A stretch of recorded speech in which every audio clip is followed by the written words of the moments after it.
Video के देखिए और समझिए ये बम कहाँ से आया, किस देश का है। आप लोग कमेंट में जरूर बताइएगा।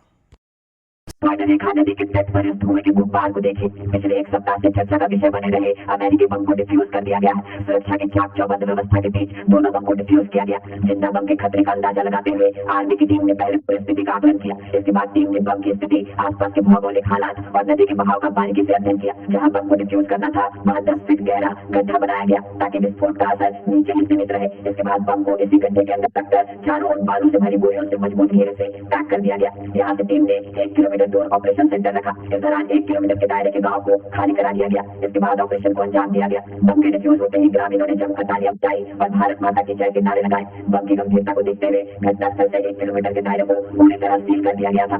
आम लोगों की आवाजाही पर पूर्ण प्रतिबंध लगा दिया गया था। साथ ही नजदीकी कलाईकुंडा एयरफोर्स स्टेशन से विमानों की उड़ान भी अस्थायी रूप से रोक दी गई थी। टीम ने जमीन से लेकर आसमान तक सुरक्षा व्यवस्था कड़ी कर रखी थी। इस संवेदनशील ऑपरेशन को अंजाम देने के लिए राज्य की 51 इंजीनियर रेजिमेंट की बम निरोधक टीम को तैनात किया गया था। दरअसल पूर्वी सिंहभूम जिले के बहरागोड़ा प्रखंड स्थित पानीपाड़ा नागुसाई में स्वर्ण रेखा नदी के तट पर मिले 227 किलो वजनी जिंदा बम को भारतीय सेना ने आज डिफ्यूज कर दिया। इस काम को आर्मी राज्य के 51 इंजीनियर रेजिमेंट की 6 सदस्य की बम निरोधक टीम ने अंजाम दिया। विशेषज्ञों के अनुसार 227 किलो वजनी यह बम अत्यंत संवेदनशील और खतरनाक श्रेणी का था, जिसका विस्फोट बड़े इलाके को प्रभावित कर सकता था। समय रहते इसकी पहचान और सेना की त्वरित कार्रवाई ने संभावित बड़े हादसे को टाल दिया। पूरे ऑपरेशन को इस तरह डिजाइन किया गया कि जनहानि या संपत्ति को किसी प्रकार का नुकसान न पहुंचे। प्रशासन और सेना लगातार स्थिति पर नजर बनाए हुई थी। सेना ने अपनी तकनीक और अनुभव के बल पर इस खतरे को पूरी तरह खत्म कर दिया है। दरअसल दशकों पुराना द्वितीय विश्व युद्ध के समय यह अमेरिकी अनएक्सप्लॉइटेड ऑर्डिनेंस प्रशासन और सेना के लिए बड़ी चुनौती बनकर उभरा था। बुधवार को इसे निष्क्रिय करने के लिए सेना के द्वारा सुबह से ही डिफ्यूज ऑपरेशन शुरू किया गया,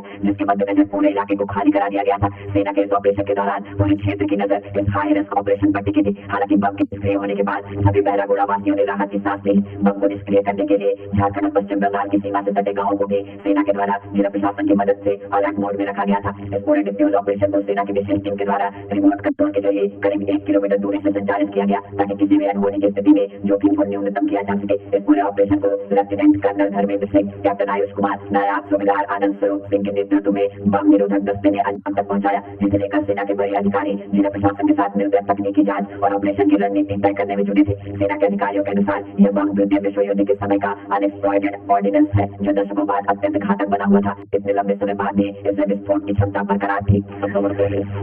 यहाँ पानीपड़ा के ग्राम के द्वारा देखा गया और उसके बाद पूरा थाना को चिन्हित किया गया था।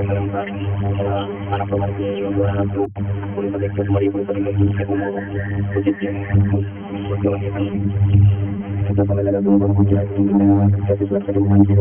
करीब आधा घंटा लगा। अगर सही तरीके से पकड़े जो तैयारी होती है वो उसमें बहुत समय लगा, क्योंकि वो 31 साल की था, उसको पूरी तरह से इकट्ठा होती और उसमें बालू भर के किया गया। इनके पास का माहौल था, माहौल था और ये जांच में जो आई उसके जांच में ये आई थी कई बम है और इसमें हमारे पुलिस अधिकारी को पूरी तरह से संवेदनशील और उनके प्रयास से इंडियन आर्मी के सहयोग से ये संभव रहेगा। ये वो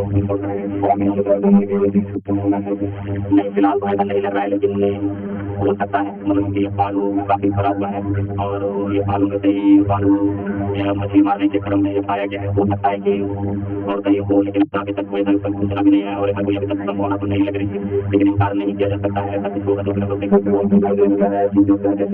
ये उसमें जो था उसमें तो यूएसए लिखा हुआ है, ALM-64 लिखा हुआ था, मुझे लगता है, और यूएसए भी लिखा हुआ है। लगता है कि यूएसए के द्वारा निर्मित बम है और ये सेकेंड वर्ल्ड वॉर का ही है, तो सभी पता है। लेकिन बाकी जो हमारे एक्सपर्ट हैं स्टेट के और आर्मी के, उनके द्वारा ये भी बताया गया कि यूएसए का ही निर्मित है और संभवतः ये सेकेंड वर्ल्ड वॉर में यूज किया गया हो। कहीं हमला ने ले जाने के क्रम में कहीं मिसकैरेज हुआ होगा, गिर गया होगा, इसी क्रम में यहाँ पर पाया गया है। ऐसा नहीं है कि मिसाइल को गिरा है।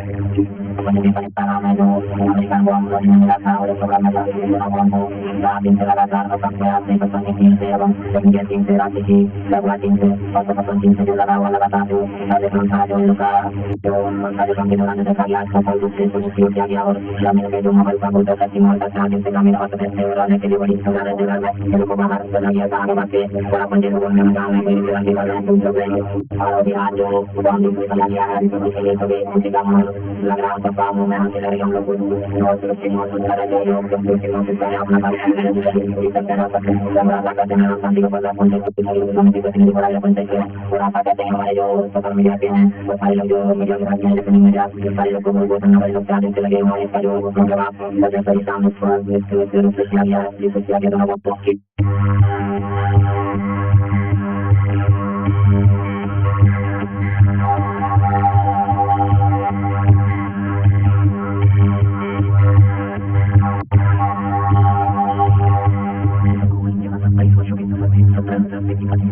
डॉक्टर एवं इंजीनियर बनकर हमारे सफलता की ऊंची मुरादों के साधारण छात्र भी झारखंड का मुस्लिम कर बना रहे इतिहास और अच्छी शिक्षा के मार्गदर्शन में मेडिकल एवं इंजीनियरिंग के तमाम छात्रों के लिए आशा की किरण है होल नेशन लीडिंग इंस्टीट्यूट आप भी हैं देश सेवा के लिए तैयार तो आपका सपना होगा साकार 10th 12th के बाद एमबीए में जाने का रास्ता टॉप डिफेंस अकेडमी करेगी आसान एडमिशन से पहले सभी जरूरी क्राइटेरिया की जांच की जाती है जैसे height weight eye rotation chest measurement scanning angle sudden blindness यहाँ एक्स एंड सर्विंग ऑफिसर्स के गाइडेंस में रेगुलर एसएसबी और वो सब कुछ आपकी एग्जाम क्रैक करने के लिए जरूरी है मतलब एडमिशन से पहले ही आपको पता होगा कि कहाँ मेहनत करनी है तो ज्यादा इंतजार मत कीजिए क्योंकि नए बैच की डेट अनाउंस हो चुकी है और अधिक जानकारी के लिए स्क्रीन पे दिए गए नंबर पर संपर्क करें www.follow